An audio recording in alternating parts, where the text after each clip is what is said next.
Greetings from the Career Development and Internships Office. This is the Career Hub Basics video, as we look to share the resources available to you on the Hub. To access the Career Hub, you will want to go to www.northpark.edu/careerhub. Once that's entered, you'll see this screen, and you'll want to click on a student alumni profile. When you click on it, you'll be prompted to share your username and password, which is your North Park email address and the password. Upon arriving in the Hub, you will see your personal profile. You can personalize this as much as you would like. The basics are automatically filled by our system. This video will cover the top 3 uses of the Hub for our students. The first one that you want to do right away is under Resources and Pathways. This is our Career Advantage program. From orientation to graduation, our Career Advantage program is a resource to help you maximize the college experience and prepare for life post-graduation. Your first step on Career Hub is to opt into your pathway if you haven't already been started.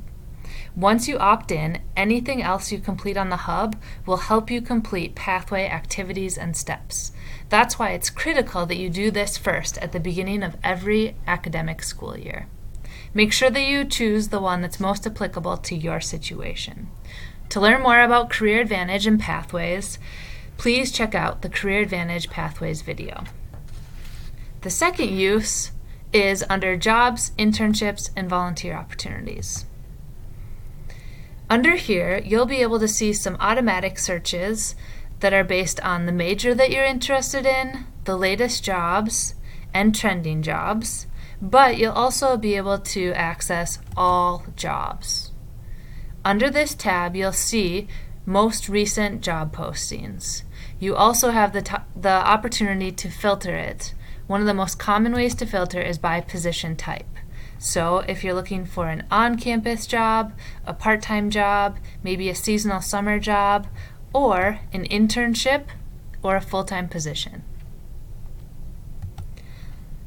The third use of Career Hub is under the Documents tab. If you go to My Documents, you will see if you've uploaded any documents to the Career Hub yet. If you have not, you will have the opportunity to upload resume, cover letter, reference page, or any other professional documents. We then will review these and approve them. Before you upload a document, make sure that you've opted into your Career Advantage pathway, as this is one of the steps that you'll complete as a part of Career Advantage. When uploading, follow the steps with the label, the type, and actually uploading the file, and any additional notes you want to share. Then hit Submit, and we'll review it. Keep in mind, some Career Hub jobs require you to have an approved resume before you can apply. Those are the basics of Career Hub. If you do have any questions, please email us at careers@northpark.edu or come visit us on the first floor of the Johnson Center in the Center for Student Engagement. Remember, career preparation starts now, and we look forward to walking alongside you through the process.